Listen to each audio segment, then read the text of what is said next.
examiner examines the bodies and they agree and they rule it a double suicide. So Colin and Hazel straight up get away with this crime. And what's even better for them, Colin makes some bank from his wife's death. He allegedly receives over 300,000 pounds from her will, or about 400,000 US dollars. He also makes money from life insurance policy and some money from his late father-in-law's estate. Dude has got some cash now. So he and Hazel are able to take all this money and live happily ever after as the good Christian family they are. But 5 years later, unfortunately for them, their relationship fizzles out. And they end up splitting up. And eventually Colin moves on and he remarries, and so does Hazel. And it seems like since they moved on, no one will ever speak of those murders again.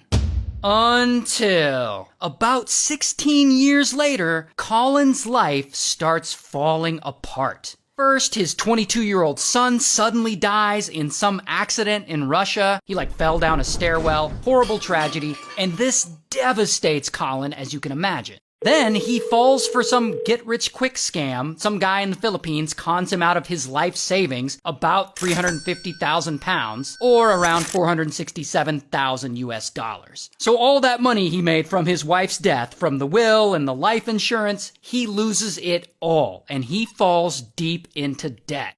Womp womp. So now he's broke, and one of his kids is dead, and he doesn't know what to do. He's never felt this low in his life. And keep in mind, he's still a very religious guy. So he sees all this bad luck as some kind of sign that his God is punishing him. Punishing him for all the bad things he's done in his life, specifically punishing him for unaliving his wife and for unaliving Hazel's husband all those years ago. So he starts thinking that it'll help if he confesses. So he goes and he calls some of the elders of his church to gather at his house, and he sits them down and he starts confessing. I guess he thinks this is going to completely absolve him of his crimes. The church is just going to be like, oh, it's fine that you've committed murder. We're all good with that, just as long as you tell the truth. No! I mean, they're church elders, but they're also, human beings, like anyone else. You go around most people talking about how you committed murder over a decade ago. Most people are going to be like, I don't want to be involved in this conversation. Whatever you did, bro, just leave me out of it. Anyway, during this gathering, Colin confesses a lot of things to these church elders. He confesses to his new wife that he had multiple affairs during their marriage. He confesses that he has a major addiction to pornography. He confesses that he sometimes likes to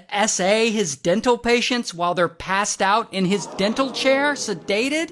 Wow. And finally, he confesses to unaliving his wife and Hazel's husband over a decade and a half ago. Bro is self-snitching like crazy. And the church elders, they hear this and they're like, holy shit, prayers are not gonna fix this one. And they call the police. And so the police come over and Colin confesses and bam, they arrest him. And he ends up snitching on Hazel, so bam, they arrest her too. And she gets sentenced to 18 years in prison while Colin gets a total of 26 years in prison. And here's what he looks like in real life.